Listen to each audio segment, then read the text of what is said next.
give them. I'm not wearing a mask. I'm not scared around here. You can't use that on me. Happy and free. Powerful positivity. Say what you believe in. Try fighting uphill with me. Avoid the dangers of conformity. A lot of us with no action. Destroy this corporate thing.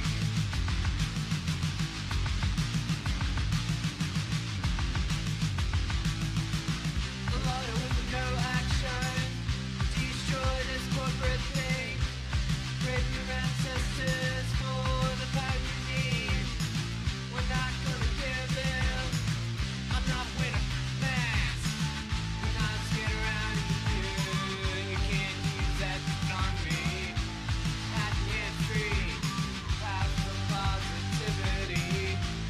Say what you believe in. Try fighting uphill with me. Avoid the dangers of conformity. A lot of us with no action.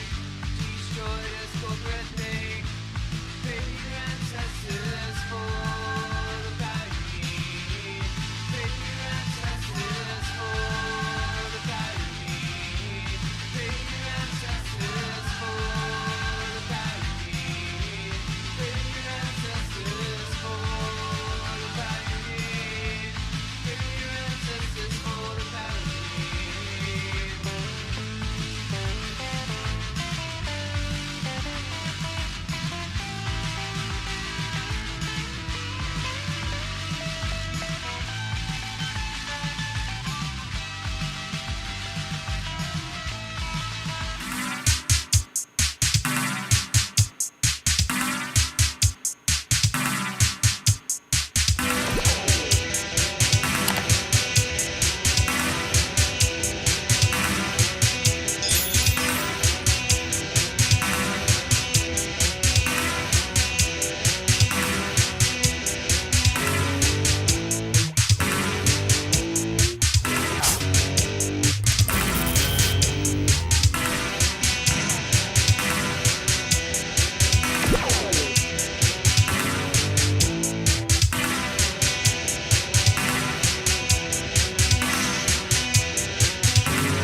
How's it going?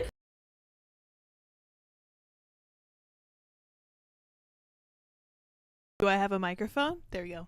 I was going live and I realized that my microphone wasn't plugged in because I was working on my laptop in the living room, because how dare I use my computer somewhere besides my desk. I might as well just call it a desktop computer and chain it to my desk because I can never move it. I always forget to plug things back in. My brain is gone. You know this. It's all good. Today, Andy and I had a chance to go over to the birth center at the hospital where we're going to be going through this whole fun process, and it was really neat.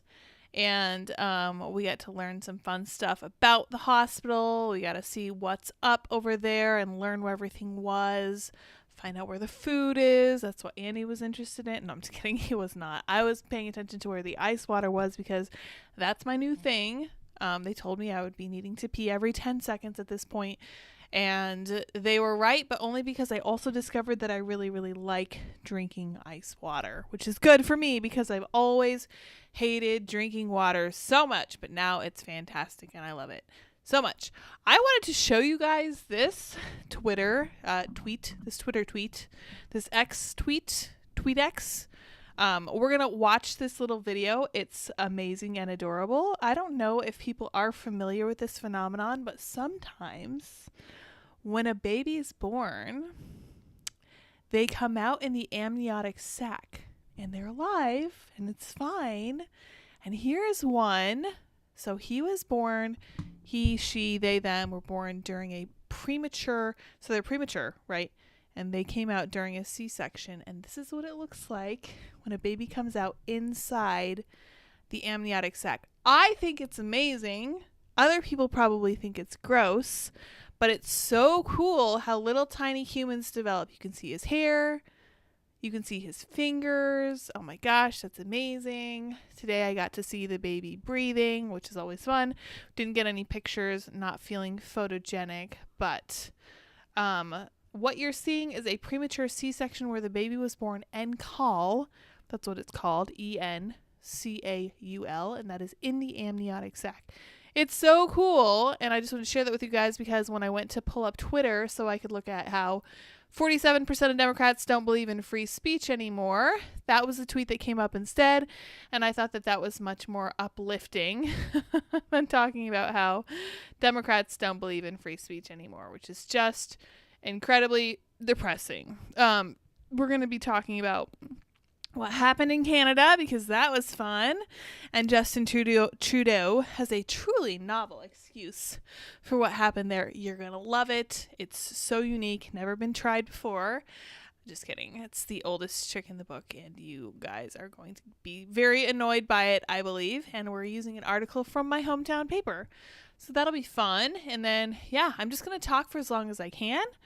No promises. We're probably not going to make it a full hour just because I have been needing to pee a whole bunch lately because I'm drinking enough finally for the first time in my life, right? So we'll just see what we can get into. Yeah, so we had a lot of fun learning about the birth center and good stuff. Got a bunch of our questions answered. It's really close by, so we got to do like a trial run.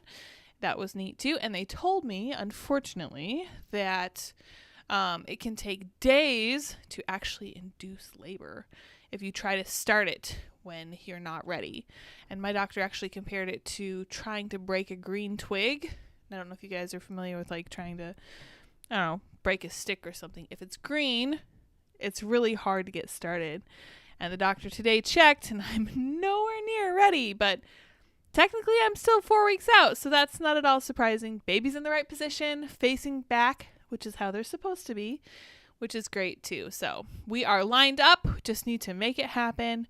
And all of those drugs they are going to throw on me will certainly do that. All right, let's read this tweet from Politico. This is a great tweet. Let me make sure you guys can see it. There you go. Okay. Nazi-linked veteran received ovation during Zelensky's Canada visit. Nazi-linked, huh? How was he linked to the Nazis? That's a really interesting question. They clarified a little bit, so that's good. Let's see what they have to say. For the record, this replaces a deleted post that misspelled Zelensky's name. Okay. Christina says, that is quite the community note. Yikes.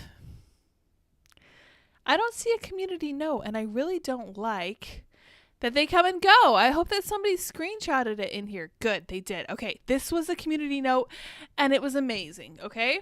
This guy wasn't just linked to the Nazis. This wasn't like some kind of smear campaign. This actually wasn't Russian disinformation. Yaroslav Hunka was not just linked to the Nazis. He was literally part of the German Nazi military serving as a Waffen-SS soldier. I believe he was an officer. So not just a soldier, but a man of authority in the Nazi army.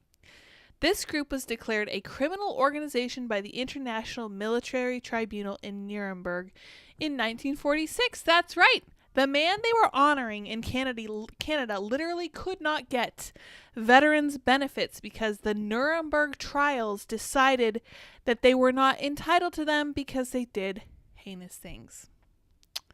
Autumn Leaves says Galicia Unit. That is the technical title of the unit. In fact, I commented on this a little bit. I just found it super interesting. So let's scroll down a little bit. I first pulled up this Wikipedia page about him, and it was new, right? Really, really interesting. I was like, oh, this is a new page. I wonder what it says. Here's what I found. They have since edited it, and somebody showed me the picture shortly thereafter, which is great. The new Wikipedia page about Yaroslav Hunka includes absolutely zero mention of his involvement with the SS Waffen part of the literal Nazi army. I got that backward. It was Waffen-SS. My bad. Although I think that was what it said on Wikipedia. Focusing instead on his pro-Ukrainian stances and the fact that he's retired and he lives in Canada. So he's got that going for him. A passing mention of volunteering for SS Galicia unit, whatever that is, and no more. And I highlighted the following parts. Yaroslav Hunka was born in Urman, Second Polish Republic, now Ukraine. Okay, so there's his Ukrainian tie. In 1944, he was deployed into combat against Red Army forces in the Eastern Front of World War II. With who did he deploy? We don't know. He was just deployed. Doesn't really matter with who, right? Following the conclusion of World War II in Europe, he immigrated to Canada and joined the Ukrainian-Canadian community. A fine, upstanding citizen. As of 2022, he lived in North Bay, Ontario, and traveled to Greater Sudbury to protest against that year's Russian invasion of Ukraine. So he's a pro-Ukraine activist. And this is why Canadian Parliament was giving him a standing ovation. Here are some interesting comments. Main edit by one Wikipedia user who has 56,000 edits. Who has time to edit 56,000 Wikipedia articles? I said, great question. And I posted a GIF of a federal agent. I don't think it's a federal agent, but I would be shocked if this person is not paid by someone to do this, because Wikipedia is a great way to keep track of what the people are thinking. I'm going to put a little bit of powder here on my lip because it's a little bit red. I use powder to keep myself from looking Florida shiny and also to make my skin look less red because it just always has. Wiki, CIA, and most social media also, for sure. Mike points out, nice try with the bread and circuses narrative management engine. Yes, so at the top of what's happening, Cowboys at Cardinals. That is very important. And then right after, you have Operation Paperclip, Waffen SS, and yeah, those are the big ones. These are the biggest ones. Almost as big as The Office. And I know we're easily distracted by bread and circuses, but come on, man. And Lucas points out why Wikipedia should never be used as a legitimate source. A helpful guide, 100%. In the past, Wikipedia was not a trustworthy data source because of how many people could edit and manipulate the information. Now, Wikipedia is not a trustworthy source because they only select people who are able to edit and manipulate the information. That's right. And yes, it has since been edited. Let's see what it says now. All right, so he was born in Irma. Let's see if we can find the word Nazi. Hey, there it is. Good. I'm glad. I'm glad they fixed it. Later, it was revealed. Okay, so they're talking about what happened yesterday, right? In 2023, he emigrated to Canada, right? Okay, so in 2023, he made international headlines after he received a standing ovation from the House of Commons in Canada and was recognized by Canadian Prime Minister Justin Trudeau and Ukrainian President Volodymyr Zelensky. Later, it was revealed he was affiliated with Nazis, and the Canadian government officials apologized to the worldwide Jewish community. He's retired and lives in Ontario. Yes. So, somebody was pointing out on Twitter that there's absolutely zero chance that Volodymyr Zelensky did not know exactly what this man had done during World War II. Because Americans and Canadians may be very bad at history, but you can be darn sure that Ukrainians know their own political war history. Their own World War II political history. There we go. Yes. Okay. So, I just found that introductory article. It was kind of short. So I was like, okay, this is brand new. Just from a few hours ago. And I was like, I wonder if they're going to talk about the fact that he was literally a Nazi officer. And sure enough, they didn't. I just thought that was a really fun little foray into that particular part of what happened yesterday. Let's see what Justin Trudeau has to say about it. Now, the article on Wikipedia says that he did apologize. And technically he did. Technically. Hello, Seth. Welcome. I got to meet one of the fans over at Whole Foods the other day, which was super awesome. Somebody was just like, Lydia. And I was like, what? And he's like, oh, yeah, I watch you on YouTube. And I was like, oh, welcome. Hello. I'm glad to meet you. And I was like, oh, we're getting ready for the baby and everything and all this other stuff. And we made some small talk. It was neat to meet someone. I was like, you are one of a very elite class of people there are not many of us. So it was really cool to meet somebody. Very neat to know that people live nearby. Ooh, also a little bit creepy. Just kidding. That's fine. I love and appreciate everyone. But this is what Justin Trudeau actually had to say. Justin Trudeau blames Russian propaganda for Canadian Parliament honoring a Nazi. Obviously, it is extremely upsetting that this happened. This is something that is deeply embarrassing to the Parliament of Canada.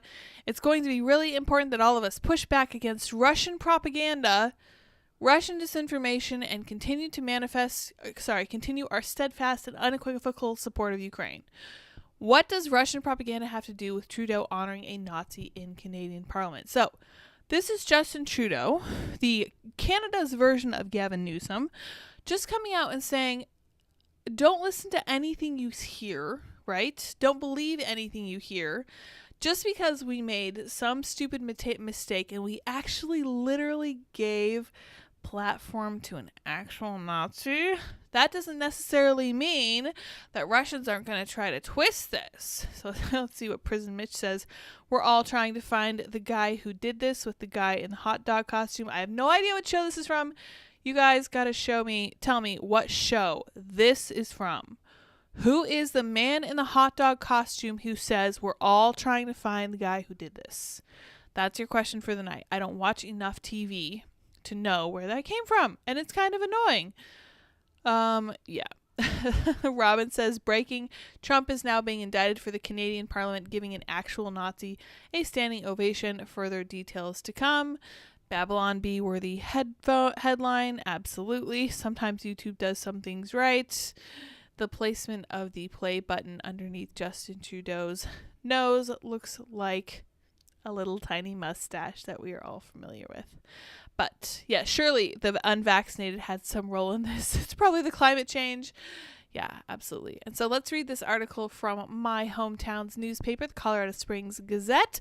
Actually, it was written by the Washington Examiner, so they have inroads at the Colorado Springs Gazette. Honestly, good for them. Canadian Prime Minister Justin Trudeau has blamed Russian disinformation for the attendance of a Nazi veteran at Canada's Parliament. That's not all that happened there, but we'll allow it. Trudeau's statement on Monday marked the first time he'd spoken since the Canadian Parliament gave a standing ovation to the Nazi veteran. The Prime Minister described the situation as extremely upsetting and particularly upsetting for Canada's Jewish community. Yeah, you think? I think it's going to be really important for all of us to push back against Russian propaganda, right? We read that earlier. Trudeau also stated that the situation is deeply embarrassing to the Parliament of Canada and by extension to all Canadians. Yes, and it should be. House of Commons Speaker Anthony Rota issued an apology on Sunday night over the veteran's attendance at the Parliament, saying that he had since received more information that made him regret his decision. Always vet your people. Always vet your people. And I see this as somebody who had to vet guests to come onto our major show and talk about all sorts of crazy stuff. And sometimes if people were recommended to me, I couldn't vet them thoroughly enough, and we ended up with some spicy situations. Not that they weren't fun to watch, but you have to vet very carefully. Like this, for instance, is not fun or funny for Canada right now. Really carefully vet your people, no matter who you're bringing on board. Friends of Simon Wiesenthal Center, a Canadian-based Jewish human rights group, released details about Yaroslav Hunka, the veteran, on Sunday afternoon, stating that he had served in the 14th Waffen Grenadier Division of the Schutzstaffel. The group described it as shocking that Canada's Parliament would applaud him for his time of service and that he was invited to the Parliament at all. Talk about doing zero due diligence. Holy cow. Whew, I'm just embarrassed for them and their inability to do basic groundwork as far as backing up who they're going to be bringing on to their, into their government buildings. That strikes me as actually super dangerous, and I don't think that's really a very good idea at all for them, and they should be exercising a lot more caution in the future because it's dangerous. You need to know. All right, you guys, I found this super interesting too. We'll see how long we can talk about this. Do you guys know if Donald Trump owns any guns, first of all? Because I was thinking about it after I saw this picture, and you'll see why in a minute. I've never seen him hold a gun, and his defense of the Second Amendment has been terrible at best, because he was the one who was saying, when it came to bump stock bans, he said, take the guns first, due process later. Okay, that's the hugest red flag I've ever heard. That is not something that a Republican president should be saying. But we have this picture and a really interesting story behind it. President Trump doing a little shopping in South Carolina tweets Marjorie Taylor Greene. He will protect our great Second Amendment. Okay, here he is holding a gun. It's got his face on it, so I'm sure he's very flattered. Good for him. Wilfred Riley asks, can he legally buy a gun? That's a great question. I actually don't know. And I offered the quote, take the guns first, go through due process second. And I was like, look, if this is what the man is saying, I don't think he's going to preserve our great Second Amendment. It strikes me that he is not acting in the long-term best interests of the people who care about it. Now, this is where it gets interesting. This is Kristen from CNN, and I will say we don't love CNN, but this actually happened, so we're going to follow through. Trump campaign spokesman Stephen Chung clarifies to CNN that former President Donald Trump did not purchase a firearm at the Armory in Summerville, South Carolina on Monday.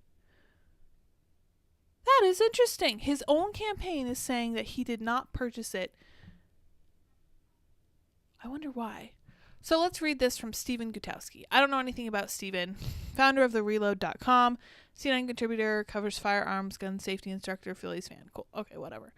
It would be a crime for him to actually buy this gun because he's under felony indictment. Did he actually go through with this purchase? And he cites a tweet from Stephen Chung that we're going to click, and we're going to find that this tweet is no more. That's because Stephen Chung was saying that President Donald Trump had purchased a gun on Monday at this shop. Okay? We know how politics works, right? It's fine. You got to make pitches to your base. You got to bring people in. You got to bring in the 2A people. You got to bring in the pro-life people. You got to bring in the free speech people.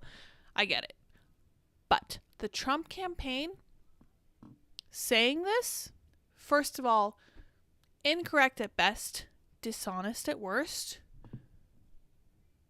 Second of all, cowardly to delete it and not explain why. Let's see what Stephen has to say. Stephen Gutowski, not Stephen Chung. People under felony indictments cannot receive new firearms. That also means you can't buy them. Here's some more background. He says, there hasn't been much talk about this, but because Trump is under multiple federal felony indictments, he can't receive new guns. He can keep the ones he has, but he can't get new ones. I do wonder how that's going to work out as he campaigns at places like gun stores. Yeah. This video, which is posted by Trump surrogate, features him talking about wanting to buy the gun. But it also seems like an offhanded comment, and I would be shocked if Palmetto State Armory would actually let him try to buy a gun from them. Any reporters there with more information? Here's a report from a reporter at the scene who spoke with a Trump spokesperson. Kristen goes on to say, Trump campaign spokesman Stephen Chung clarifies to CNN that former President Donald Trump did not purchase the firearm. Right, so that's her clarifying what happened there. So, really interesting. This to me just looks like a terrible play for politicking. You can be pro 2A. In fact, I think probably the best way for Trump to be pro 2A at this point would be to say, you know what, I wasn't the best back in 2018 or whenever it was when I said, quote, take the guns first, due process later. That was a really terrible play. I understand why people didn't like that. However, I feel like I fully learned my lesson. We're going to go into 2024. It's going to be great, huge, bigly, because now I know, right? And I appreciate where people are coming from. I would love to buy this gun.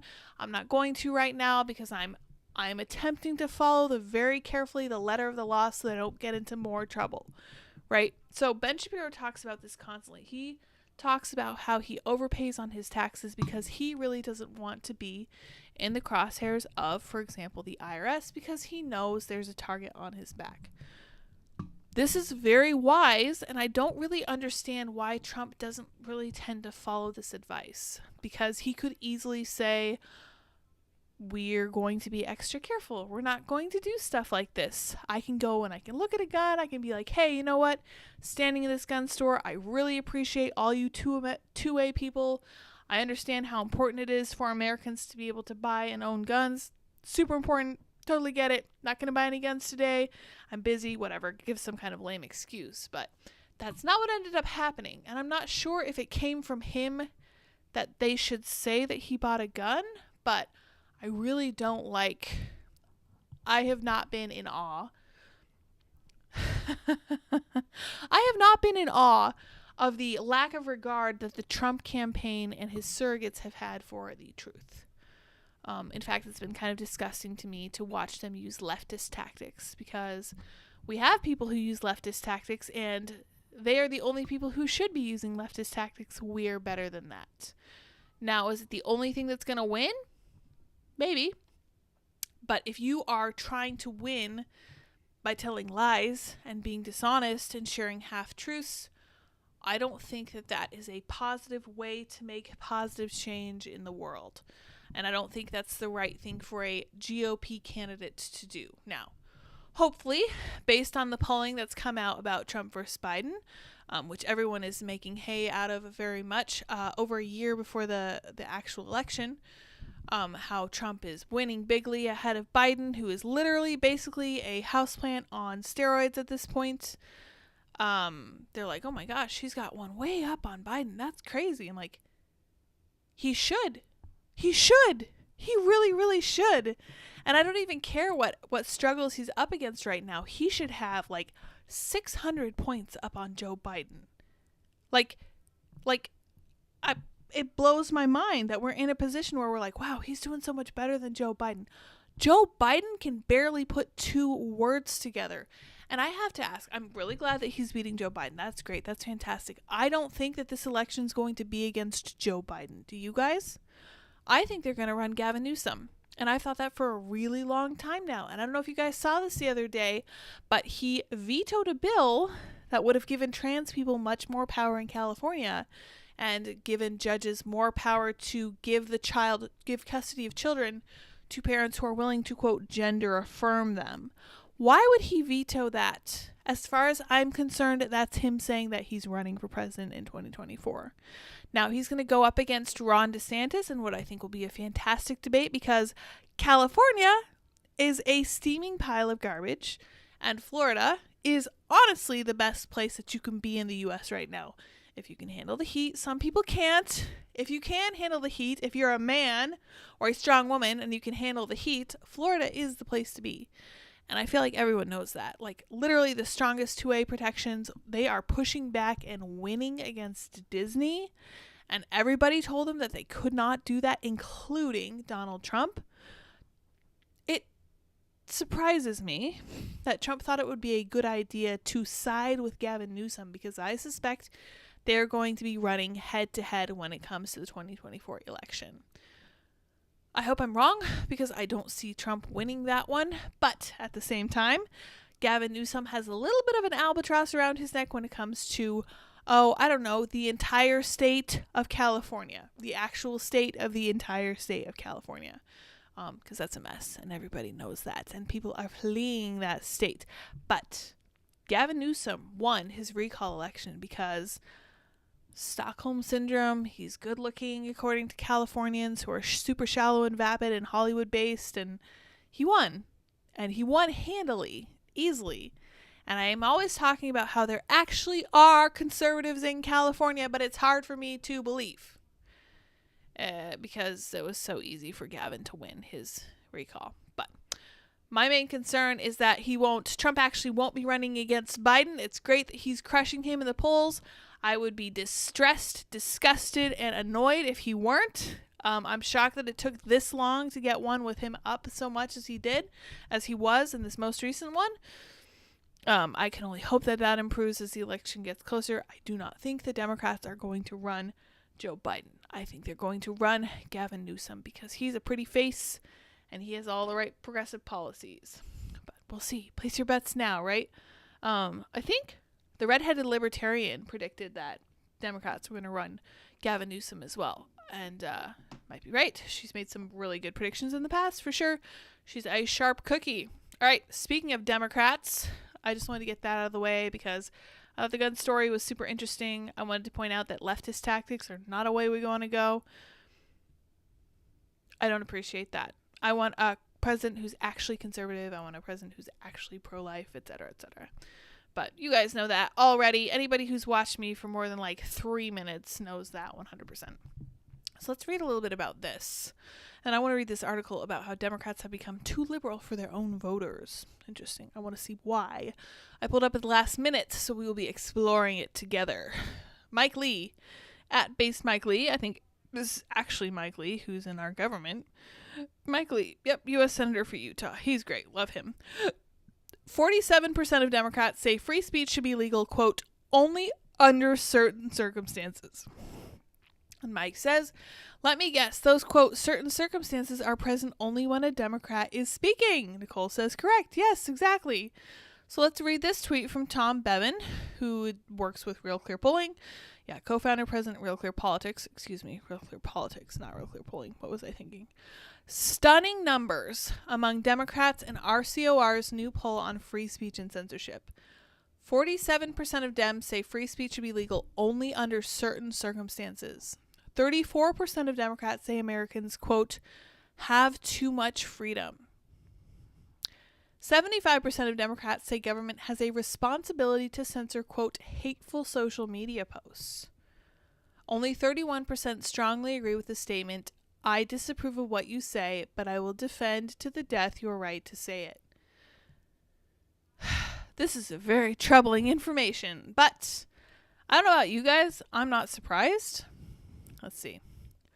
Is censorship a partisan issue? The concept of free speech dates to the 5th century BC in the ancient Greece and was codified in America's founding documents on December 15th, 1791 with the ratification of the Bill of Rights. The 45-word First Amendment prohibited Congress from abridging freedom of speech or of the press and has been long understood to include any branch of government. James Madison, the drafter of the first 10 constitutional amendments, originally drafted a more fiery version of the First Amendment, one that included its underlying rationale. I love the original versions. They're very spicy. The people shall not be deprived or abridged of their right to speak, to write, or to publish their sentiments, and the freedom of the press as one of the great bulwarks of liberty shall be inviolable. Inviolable is a powerful word, notwithstanding the fact that the right to speak and write freely has always come with various limitations. They range from libel and slander laws to national security secrets, obscenity statutes, and the notorious analogy popularized by Justice Oliver Wendell Holmes Jr. of falsely shouting fire in the theater and causing panic. Most citizens accept some of these caveats, others do not. But by overwhelming majorities, Americans generally still cherish their rights to free expression, at least in theory. A new poll on censorship by Real Clear Opinion Research shows that 90% of voters in the U.S. expressed support for the founders' curb on government power. Good. Overall, 9 in 10 voters in the U.S.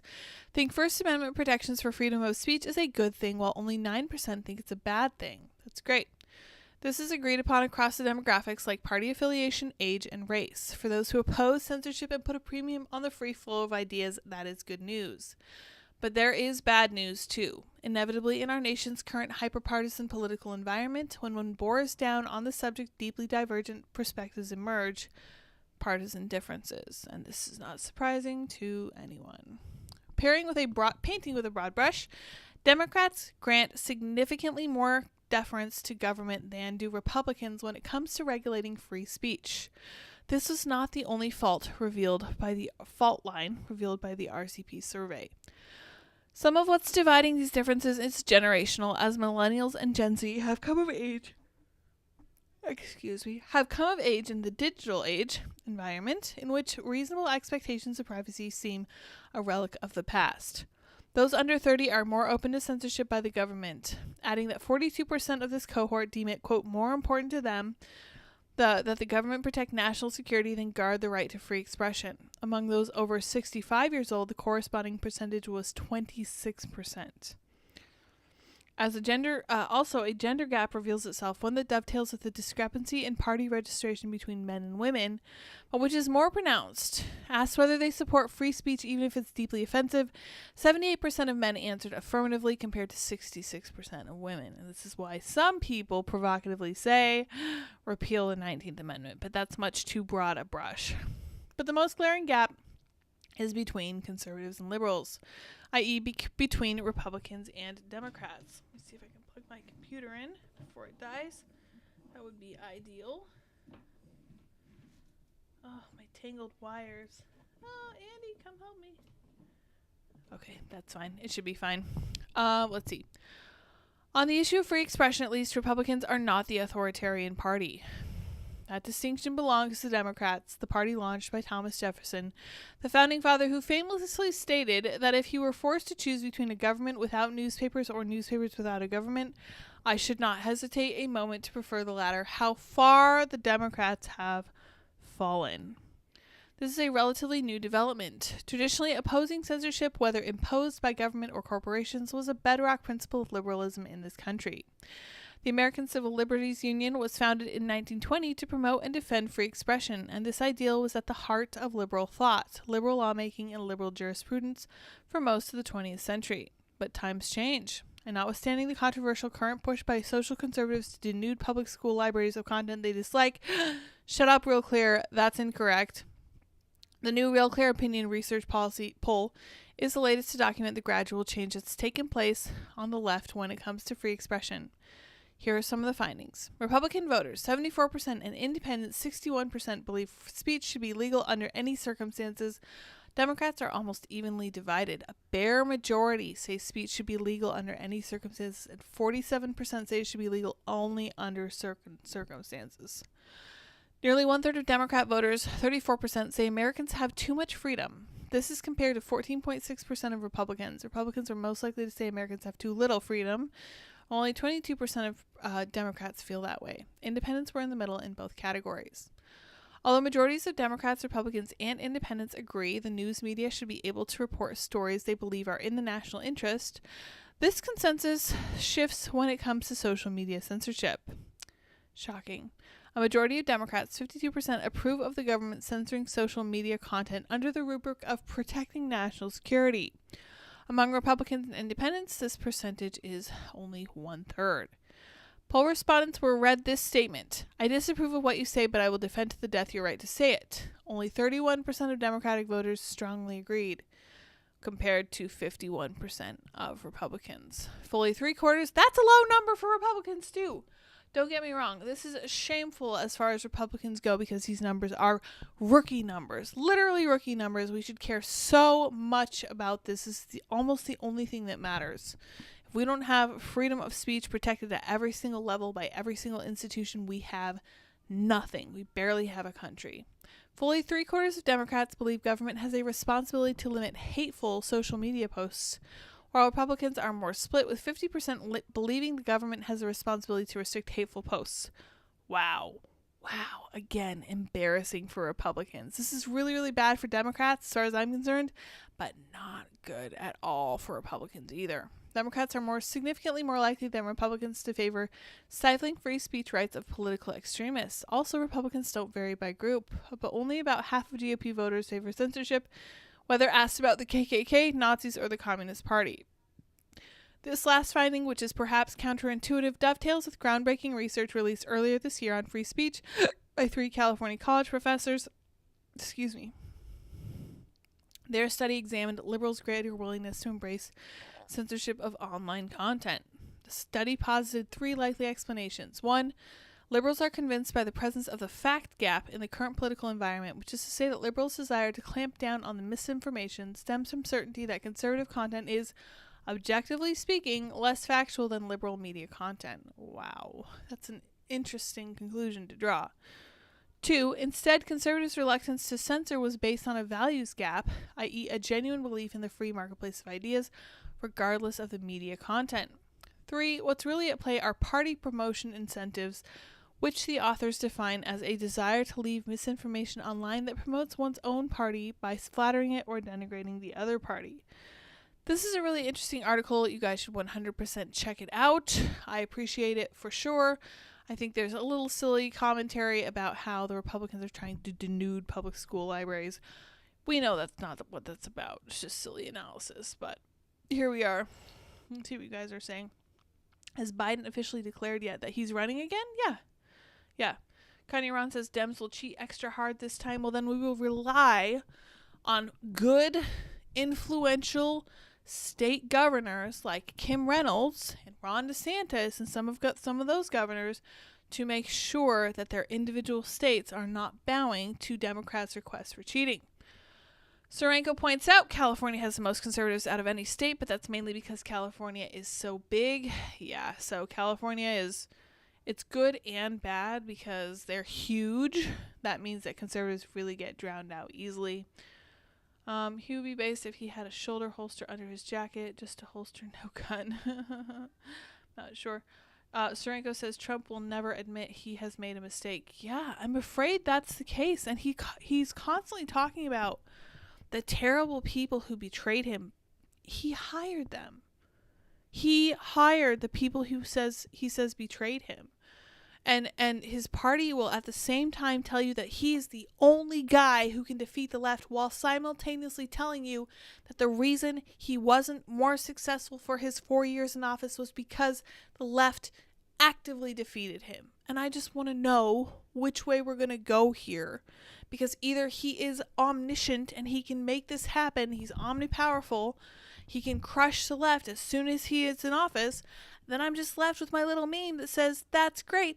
Why didn't he do it the first time? And I know that he wasn't fully familiar with the government at the time, but he could have learned as he went along. I really believe that his inability to admit he has ever made a mistake will be the death of him, and I think it's going to handicap him significantly as a candidate.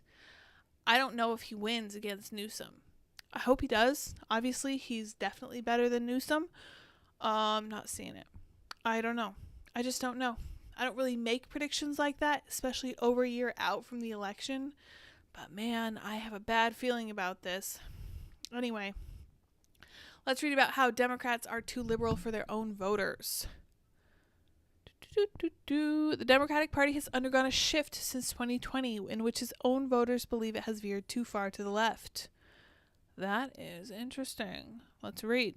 A Morning Consult poll conducted between August 29th and September 1st, released Monday, found by a 9-point margin voters believe the Democrats are more ideologically extreme than Republicans. Voters also find the GOP more capable of governing, tackling big issues, and keeping the country safe. About 47% of respondents said that Democrats have become, quote, too liberal, a 7-point increase since 2020. Yeah, for sure. Republicans, meanwhile, have remained at the same 38% level as pertains to being too conservative. Also, 32 and 31% of Democrats and Republicans, respectively, are either appropriately liberal or conservative. President Biden entered office pledging to go big on government in the vein of Franklin Delano Roosevelt, and while some of his most ambitious plans, like Build Back Better, were ultimately pared down, Democrats have still spent a ton of money to provide new benefits for Americans. Morning Consult politics analyst Cameron Easley told Newsweek by email. So some of this may well just be a case of voters believing what Democrats are telling them. Maybe. The poll shows a role reversal when compared to the lead up to the 2020 presidential election, and it's attributed to the Democratic Party's own voters souring on ideals. That's bad news for them. The trends against the Democratic Party are largely driven by worsening perception among its own voter base, which suggests the party will have to rely more than ever on negative partisanship to keep control of the White House. And I just want to stop and say right here, right now, that this will be the death of Donald Trump. And this is why. And I'm going to refer you guys to my pinned tweet because this troubles me so much. This is my biggest concern with Trump. The Republican primary will be about Trump, and he will probably win. And then the general election will be about Donald Trump, and he will probably lose. Pretty much a repeat of 2020. Donald Trump is a turnout machine both for and against him, and I don't think the GOP can afford to forget that. People came out in droves, and I will not talk about the validity of the election. I won't talk about ballots being counted twice or whatever. We know people came out in droves to vote not for Joe Biden, but against Donald Trump.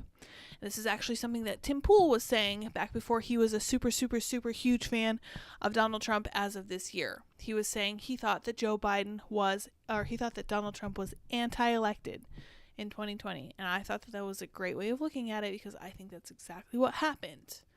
He is a turnout machine and people do not like him. And I don't think there's a single person in this country today who does not have a firmly entrenched view of Donald Trump. Period. And I don't see that changing before November 2024. Now, what people think of somebody like Gavin Newsom, very flexible, who knows? People might come out to vote against him. People might come out to vote against Biden at this point, but Biden hasn't inspired much of anything, good or bad. I'm sure people like him less now than they did when they voted for him, but I don't think that'll make a difference. It's nothing like Trump. Trump is he's a lightning rod. He's a lightning rod for all of this distaste, for this disdain. People think he's authoritarian. People obviously think he's a criminal. It's not correct. I don't hold any truck with that. But again, I wasn't really interested in debating this. I was like, look, guys, I just want you to know Trump's going to bring out people who are going to vote against him. And you can't afford to forget that. And he's saying really inflammatory things, and he's shaving off parts of the right, saying things like the pro-life movement would have been nothing without him. You know, people should remember that he said things like, forget, due process, take the guns first. And I don't know. I just don't know. I feel like I wish we had a better, newer, younger candidate, and I am not really in DeSantis' camp. I love having him as governor of Florida. I think he's awesome. I don't know if he's charismatic enough to win. I also loved Rand Paul, and I knew at the time, I was like, this man is not charismatic enough to win. I will cheer for him. I think he's fantastic. He could do great work wherever he goes, but he doesn't have what it takes to be president, unfortunately, and that was correct. Now, we'll see how DeSantis does against Newsom. I'll be really interested to see that. I'll have a lot of fun listening to that, and I'll probably analyze that myself. I don't know when that's going to be. Hopefully not when I'm trying to give birth. I did see that Biden is going for his first impeachment hearing on the 28th at 10 a.m., but I feel like we already knew that since we've been talking about the 28th for a really long time. But, yeah, so I don't know. I don't know, guys. It's just, it's all a shakeup. It's not great, but we'll see what happens. I'm not going to give up hope, and I'm just going to assume that anything is possible. Ooh, the government shutdown is coming. 5 days, 5 hours away. I don't know, are you excited? I'm kind of excited. Michael Seifert from PublicSq HERE says, can't wait. I can't either. We'll see what happens with that. Probably nothing. Rarely is. Yeah. Anyway. Thank you guys very much for joining me. I feel like Joe Biden with my little anyway there, but also feel like I have only half a brain. I was telling Andy earlier today, I said this baby is taking all my energy and in return they are making me incredibly uncomfortable no matter what I try to do. So it's a great exchange. You get all my energy. I get kicked in the ribs and the bladder 24/7. So, mom and baby team. It's going to be awesome. I honestly think that this baby's going to give me a run for my money. The way they move, even before birth, crazy. Unhighly Snipe says, I lost my gunsmithing and firearms instruction business during the famous Trump slump. That's the other thing, too. When Republicans are elected, people don't buy guns. They don't really take the Second Amendment as seriously because they assume, rightly or wrongly, Mr. Take the Guns First, Due Process Second, that a Republican will defend their right to own firearms. Not necessarily the case. Newsom came to South Dakota, and put up abortion billboards. He went to Florida and did the same. He actually went to Florida in person to gripe about Florida being terrible, but he did not end up complaining about stepping on homeless people like he just was about his own state. So I have nothing but disdain for that man. He is the worst. Jared, good night, Lydia, and everyone. Good night, Jared. What about who gets more hate? Anti-vote in these scenarios, Trump versus Biden, Trump versus Newsom. Like I said, I think that Trump gets more hate in either case. I don't think a Democrat, because we know that Republicans don't respond to a hated candidate anywhere near as strongly as Democrats do. And unfortunately, that's just the way it is. It's kind of the same way that Republicans also don't boycott products in much the same way, like the Bud Light thing. Hugely unusual. Hugely unusual. Very uncommon for Republicans to really rally around that kind of thing and make sure that they learn their lesson good and hard. Psycho Clown, great show as always, Lids. Thank you. Have a good night, you as well. All right, you guys, I'm going to wrap it here. I'm going to go fix some food for Andy because I'm sure he's hungry. Oh, no, he's going to go skate. Well, we'll see what we have in the way of food anyway because I'm starting to get hungry and thirsty. All right, you guys, I will see you all tomorrow. Remember what we say over here. Stay safe, stay well, stay out of Target. Till next time. Bye, guys.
How's it going?